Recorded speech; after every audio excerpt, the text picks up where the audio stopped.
Assalamualaikum adik-adik kelas 5. Jumpa lagi dalam rangkuman tema. Untuk tema 7 kali ini akan kakak bagi menjadi beberapa bagian karena materinya terlalu banyak.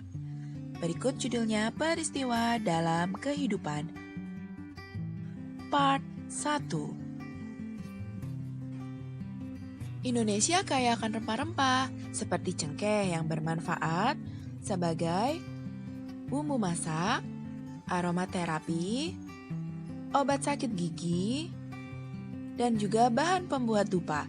Selain cengkeh, ada pula pala, jahe, kunyit, lada, kapulaga, dan masih banyak lainnya.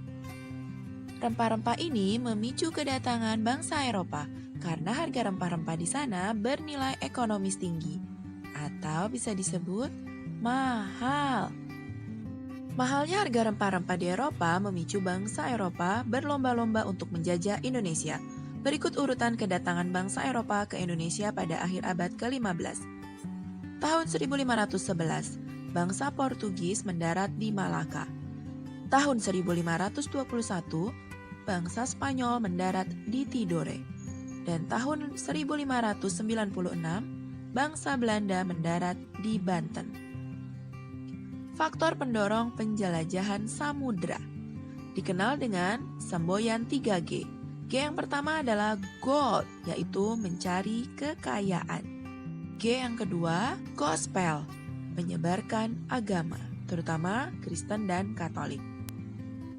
G yang ketiga, glory, mencari kejayaan. Mereka berlomba-lomba memperbanyak daerah atau wilayah jajahan. Ada tambahan 1, iptek, ilmu pengetahuan dan teknologi.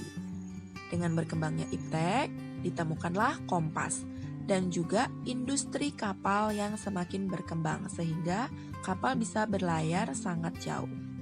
Belanda berangkat berlayar pada tahun 1595 dipimpin oleh Cornelis Houtman dan tiba di Pelabuhan Banten pada tahun 1596. Belanda membentuk VOC, Verenigd Oost-Indisch Company, pada 20 Maret 1602 bertujuan untuk menguasai pelabuhan-pelabuhan penting, menguasai kerajaan-kerajaan, dan memonopoli perdagangan rempah-rempah. Namun, pada 31 Desember 1799, VOC dibubarkan karena banyak pegawainya yang korupsi. Banyak terjadi perdagangan gelap dan kas VOC defisit akibat biaya perang. Pada 15 Januari 1808, Herman W. Daendels menjabat sebagai gubernur jenderal yang bertugas mempertahankan Pulau Jawa karena Inggris sudah menguasai Sumatera, Ambon, dan Banda. Langkah yang dilakukan Daendels adalah 1. Menambah jumlah pasukan dengan cara merekrut orang-orang Indonesia. 2. Membangun pabrik senjata di Semarang dan Surabaya. 3. Membangun pangkalan armada di Anyer dan Ujung Kulon. 4. Membangun jalan raya Anyer sampai Panarukan, sekitar 1.100 km. Dan yang kelima, membangun benteng-benteng pertahanan. Ini semua dilakukan dengan kerja rodi, yaitu rakyat Indonesia dipaksa bekerja tanpa diberi upah, bahkan tanpa diberi makan. Daendels mengumpulkan uang dengan cara memaksa rakyat menyerahkan hasil bumi. Panen rakyat dibeli dengan harga murah. Menjual tanah-tanah milik rakyat. Dan yang terakhir adalah rakyat Priangan wajib menanam kopi, karena harganya mahal di Eropa. Van den Bosch memberlakukan sistem tanam paksa. Daerah yang diberlakukan tanam paksa yaitu wilayah Jawa untuk menanam kopi, 2. Sumatera Barat juga tanamannya kopi, 3. Minahasa, ini kopi dan kelapa, Lampung, lada, begitu juga dengan Palembang, harus menanam lada. Penyimpangan pelaksanaan tanam paksa. Yang pertama, jatah tanah tanaman ekspor melebihi 1/5 tanah garapan. Kedua, rakyat terlalu sibuk menanam tanaman ekspor sehingga tidak menggarap ladang sendiri. Rakyat yang tidak memiliki tanah harus bekerja lebih dari 1/5 tahun. Waktu pelaksanaan tanam paksa melebihi masa tanam padi. Kelebihan hasil panen tidak dikembalikan ke rakyat. Kegagalan panen menjadi tanggung jawab rakyat. Akibat pelaksanaan tanam paksa ini, banyak sekali rakyat yang kelaparan, wabah penyakit merajalela, dan sawah ladang menjadi terbengkalai. Sehingga timbullah kecaman dari dunia internasional, bahkan dari orang Belanda sendiri, yaitu Douwes Dekker. Douwes Dekker menentang sistem tanam paksa dengan membuat buku berjudul Max Havelaar, menggunakan nama samaran Multatuli. Dia mengusulkan agar Belanda membalas budi kebaikan rakyat Indonesia melalui 1. Pendidikan atau edukasi. 2. Membangun saluran pengairan atau irigasi. 3. Meratakan penduduk ke semua pulau atau disebut transmigrasi. Inggris akhirnya berhasil menguasai Indonesia. Pada 19 Oktober 1811, Thomas Stamford Raffles ditunjuk sebagai gubernur jenderal. Di bidang ilmu pengetahuan, Raffles mengundang ahli dari luar negeri untuk mengadakan penelitian di Indonesia. Dia juga bersama Arnoldi menemukan bunga Rafflesia arnoldi, dan dia juga membangun kebun raya Bogor. Di bidang ekonomi, Raffles menghapus kontingenten atau tanam paksa menjadi land rent atau sewa tanah. Yang kedua, semua tanah dianggap milik negara sehingga rakyat wajib membayar pajak.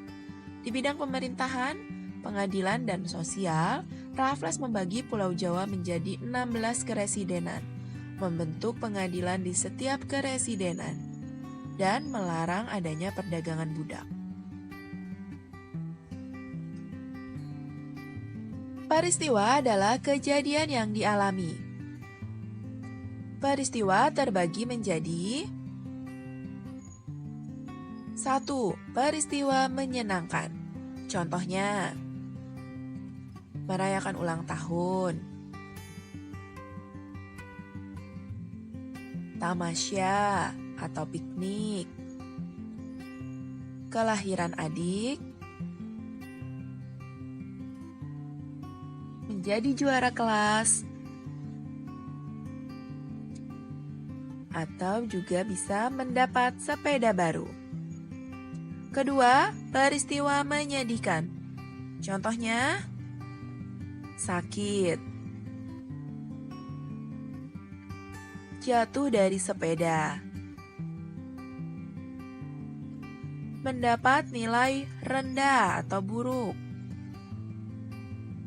dimarahi guru,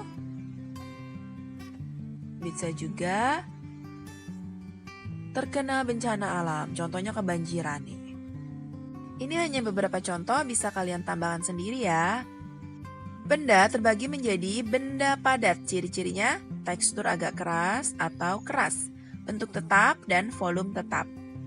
Benda cair, bentuknya sesuai wadahnya, volume tetap, mengalir dari tempat tinggi ke tempat rendah. Ada juga benda gas, bentuknya berubah-ubah, volumenya juga berubah-ubah. Mengalir dari tempat bertekanan tinggi ke tempat bertekanan rendah.